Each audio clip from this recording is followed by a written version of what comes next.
Uma Vida com Propósito, de Rick Warren, dia 17. Um lugar ao qual pertencer. Agora vocês são membros da própria família de Deus e cidadãos do país de Deus, e pertencem à casa de Deus como todos os outros cristãos. Efésios 2, versículo 19. A família de Deus é a igreja do Deus vivo, a coluna e o fundamento da verdade.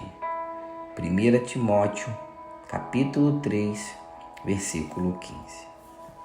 Você é chamado para pertencer, não somente para crer.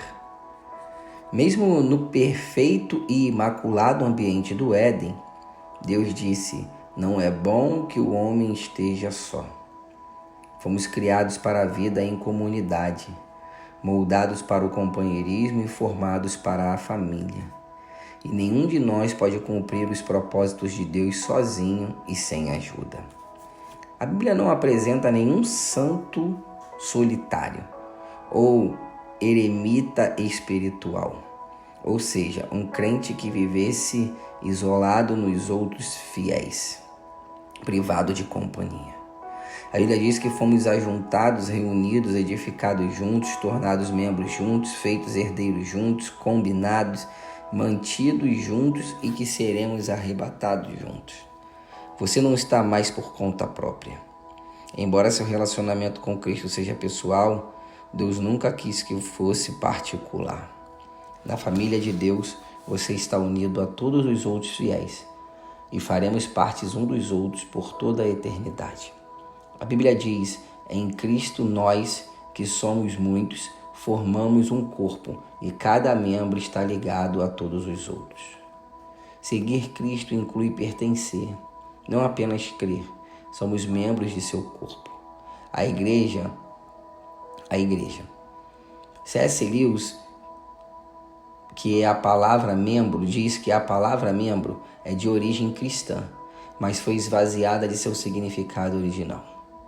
As lojas oferecem descontos a membros e os anunciantes usam os nomes desses membros para criar listas de mala direta. Em muitas igrejas, tornar-se membro significa simplesmente adicionar o nome a uma lista, sem nenhum requisito ou expectativa. Pela perspectiva de Paulo, ser membro da igreja significava ser um órgão vital de um corpo vivo, parte indispensável e inseparável do corpo de Cristo. Precisamos reestabelecer e praticar o significado bíblico dessa palavra. A igreja é um corpo, não um edifício, um organismo, não uma organização. Para que órgãos do corpo humano cumpram seu propósito, precisam estar conectados ao corpo. O mesmo ocorre com você, como parte do corpo de Cristo. Você foi criado para uma função específica, mas perderá esse segundo propósito para a sua vida se não fizer parte de uma igreja local. Você descobre seu papel nesta vida pelo relacionamento que mantém com outros. A Bíblia diz: assim somos como as várias partes do corpo humano. Cada parte tem seu significado no corpo, visto como um todo, mas não o contrário. O corpo de que estamos falando é o corpo formado pelas pessoas escolhidas por Cristo. Cada um de nós encontra significado em função como parte desse corpo. Não podemos ser como um dedo decepado que não tem valor. Se um órgão é de alguma forma desligado do corpo, fica paralisado e morre. Ele não pode existir por si mesmo, nem você. Desligado e arrancado do sangue vivificante da igreja local, sua vida espiritual se enfraquecerá e logo deixará de existir. Por isso, o primeiro sintoma de declínio espiritual é normalmente o comparecimento irregular aos cultos e às outras reuniões dos irmãos na fé. Sempre que nos tornamos descuidados com a comunidade de irmãos, todo o restante também começa a desmoronar. Ser membro da família de Deus não é irrelevante nem algo a ser negligenciado. A igreja é o plano de Deus para o mundo. Jesus disse: edificarei a minha igreja e todas as forças do inferno não prevalecerão contra ela. A igreja é indestrutível e existirá eternamente. Ela sobreviverá ao universo, assim como a sua função nele. A pessoa diz: não precisa de igreja, é soberba e ignorante. A igreja é tão importante que Jesus morreu na cruz por ela. Cristo amou a igreja e deu sua vida por ela. Na Bíblia, a igreja como um todo é chamada de a noiva de Cristo e o corpo de Cristo. Não consigo imaginar alguém dizendo para Jesus: eu te amo, mas não gosto de tua noiva. Ou eu te aceito, mas rejeito teu corpo. No entanto, é isso que fazemos quando desprezamos e depreciamos a igreja, ou reclamamos dela. Em vez disso, Deus nos manda amar a igreja, tanto quanto Jesus a amou. A Bíblia diz: amem sua família espiritual. Lamentavelmente, muitos cristãos usam a igreja, mas não a amam. A comunidade local. Salvo em poucas e importantes exceções, como quando alude a todos os fiéis ao longo da história, a palavra igreja é utilizada na Bíblia quase sempre para se referir a uma comunidade visível e local. O Novo Testamento parte do princípio de que o membro pertence à comunidade local. Os únicos cristãos que não pertencem a grupos locais eram aqueles sob a disciplina da igreja, os quais eram removidos da comunidade depois de flagrados em pecado. A Bíblia diz que o cristão sem a igreja local é como um órgão sem um corpo, a ovelha sem rebanho ou a criança sem família. É uma situação anormal, como dá a entender a Bíblia quando diz: agora vocês já não são mais estranhos a Deus nem forasteiros, mas sim membros da própria família de Deus e cidadãos que pertencem ao povo dele. Os valores de hoje, que advogam a independência e o individualismo, criaram muitos órfãos espirituais. Os crentes peregrinos ou os sem igreja, que ficam circulando de uma igreja a outra, sem filiação, nem responsabilidade ou compromisso. Muitos creem que é possível ser um bom cristão sem se unir, ou mesmo frequentar uma igreja local. Mas Deus discordaria veemente. A Bíblia oferece muitas razões irrefutáveis para sermos ativos e comprometidos numa comunidade local. Por que você precisa da família eclesiástica? A família eclesiástica identifica-o como cristão verdadeiro. Não posso afirmar que sou um seguidor de Cristo se não sou comprometido com um grupo específico de discípulos. Jesus disse: o amor de vocês uns pelos outros provará ao mundo que vocês são meus discípulos. Quando nos reunimos em amor, como a família na igreja, com diferentes formações, raças e posições sociais, levamos ao mundo um poderoso testemunho. Você não é corpo de Cristo isolado, precisa de outros para expressar essa condição. Juntos, não separados, somos o corpo do Senhor. A família eclesiástica retira do isolamento egoísta. A igreja local é a sala de aula em que você aprenderá a se relacionar com a família de Deus. É o laboratório para a prática do altruísmo e do amor compassivo. Como um membro ativo, você aprende a se interessar pelos outros e a compartilhar suas experiências. Se uma parte do corpo sofre, as demais partes sofrem com ela. Ou se uma parte é honrada, as demais compartilham de sua honra. Somente pelo contato regular com fiéis comuns e imperfeitos podemos aprender o verdadeiro companheirismo e experimentar a verdade do Novo Testamento. Sermos unidos e dependentes um dos outros. O companheirismo bíblico compreende sermos tão comprometidos uns com os outros quanto somos com Jesus Cristo. Deus espera que entreguemos nossa vida uns pelos outros. Muitos cristãos que conhecem João 3,16 desconhecem 1 João 3,16. Nisto conhecemos o que é o amor. Jesus Cristo deu a sua vida por nós e devemos dar a nossa vida por nossos irmãos. Esse é o tipo de amor sacrificial que Deus espera que você demonstre pelos outros irmãos. Uma disposição para amá-los da mesma forma que Jesus o amou. A família eclesiástica ajuda a desenvolver músculos espirituais. Você jamais chegará à maturidade apenas comparecendo aos cultos de adoração como espectador passivo. Somente a participação na vida integral de uma igreja local desenvolve a musculatura espiritual. A Bíblia diz, à medida que cada parte realiza o seu trabalho em especial, ela coopera para o crescimento das outras partes, para que todo o corpo esteja saudável, crescendo e cheio de amor. As expressões uns aos outros, ou um dos outros, são usadas mais de 50 vezes no Novo Testamento.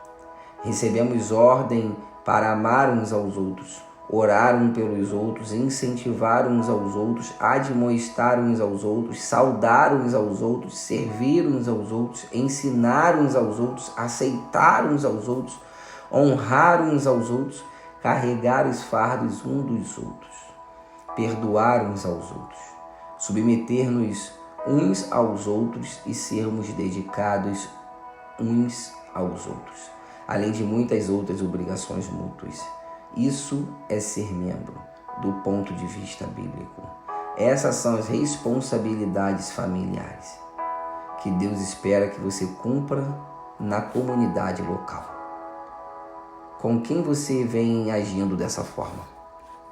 Pode parecer mais fácil ser santo quando há mais ninguém por perto para frustrar suas preferências, mas essa é uma santidade falsa que não foi posta à prova. O isolamento é deliberadamente enganoso. É fácil nos enganarmos pensando sermos maduros quando não há ninguém para nos contestar. A verdadeira maturidade manifesta-se nos relacionamentos. Precisamos de algo mais que a Bíblia para crescer. Precisamos de outros irmãos. Crescemos mais fortes e mais rapidamente aprendendo uns com os outros e sendo responsáveis uns pelos outros. Quando os outros compartilham o que Deus lhes ensina, também aprendemos a crescer. O corpo de Cristo precisa de você.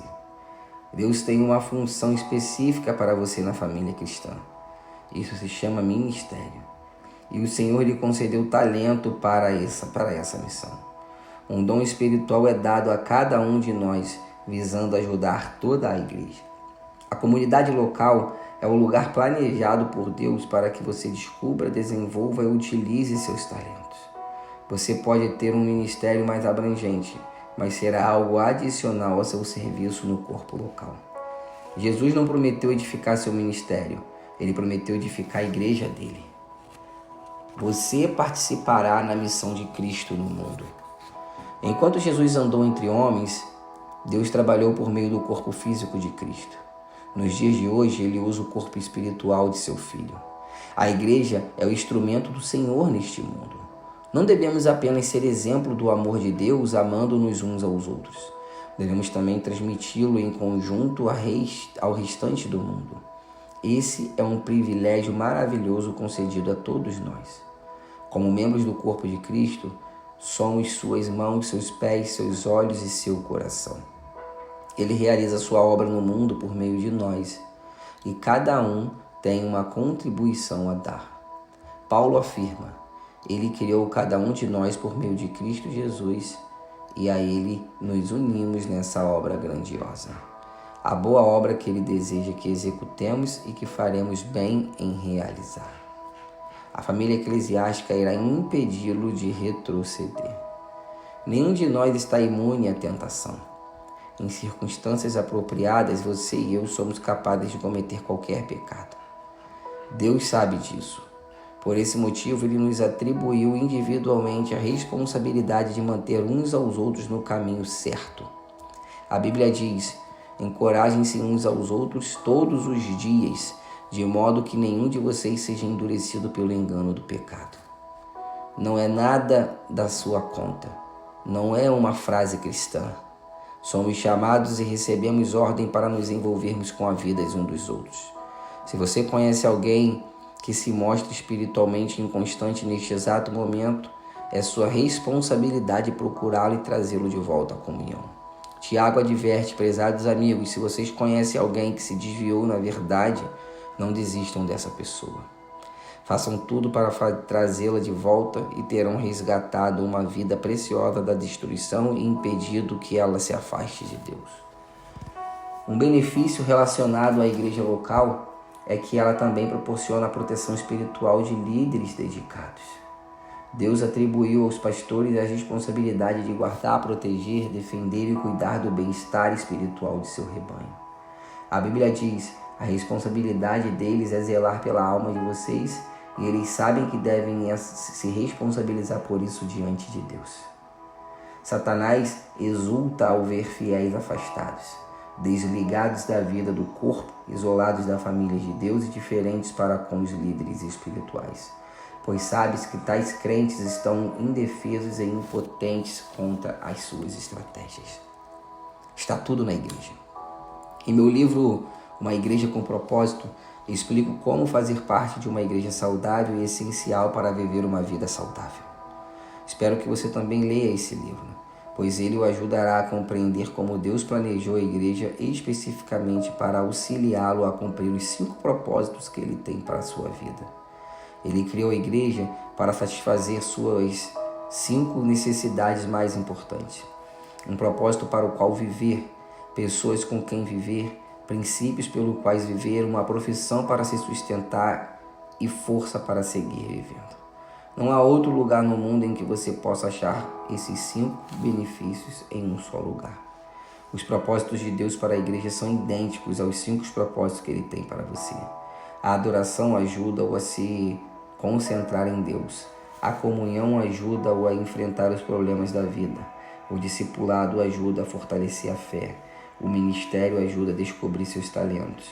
O evangelismo ajuda a cumprir a sua missão. No mundo não há nada que se compare à igreja. Sua escolha. Sempre que uma criança nasce, torna-se automaticamente parte da família universal dos seres humanos. Mas essa criança também se torna membro de uma família específica, onde será nutrida, cuidada e crescerá forte e saudável. O mesmo ocorre do ponto de vista espiritual. Quando você nasce de novo, torna-se automaticamente parte da família universal de Deus, mas também precisa se tornar membro de uma versão local da família de Deus. A diferença entre frequentar uma igreja e ser membro dela está no comprometimento. Os frequentadores são espectadores que ficam à parte. Os membros envolvem-se no ministério. Os frequentadores consomem, os membros contribuem. Os frequentadores querem os benefícios que a igreja proporciona sem participar das responsabilidades. São como casais que querem viver juntos sem um compromisso do casamento. Por que é importante filiar-se a uma igreja local? Porque isso prova que você está de fato comprometido com irmãos e irmãs espirituais. Não somente na teoria. Deus quer que você ame pessoas reais, não pessoas ideais. Você pode passar a vida inteira buscando a igreja perfeita, mas jamais a encontrará. Você foi chamado para amar pecadores imperfeitos, assim como Deus faz. No livro de Atos, os cristãos de Jerusalém eram bem específicos em seu compromisso uns com os outros. Eram dedicados à comunidade. A Bíblia diz: eles se dedicavam ao ensino dos apóstolos e à comunhão, ao partir do pão e às orações. Hoje, Deus espera que você se comprometa com as mesmas coisas. A vida cristã é mais que apenas um compromisso com Cristo. Inclui o compromisso com os outros cristãos. Os cristãos da Macedônia compreenderam isso, como Paulo relata. Primeiro eles deram a si mesmo ao Senhor e depois, pela vontade de Deus, eles se deram a nós também. Tornar-se membro de uma igreja local é o passo que vem naturalmente a seguir, uma vez que você tenha se tornado filho de Deus. Você se torna cristão ao se comprometer com Cristo, mas se torna membro de uma igreja ao se comprometer com um grupo específico de fiéis. A primeira decisão traz a salvação, a segunda, a comunhão.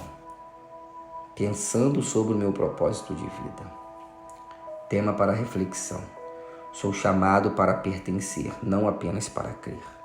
Um versículo para memorizar. Assim também, em Cristo, nós que somos muitos, formamos um corpo e cada membro está ligado a todos os outros. Uma pergunta para meditar. Meu nível de envolvimento em minha igreja local demonstra que amo e estou comprometido com a família de Deus? Deus te abençoe. Te encontro no dia 18.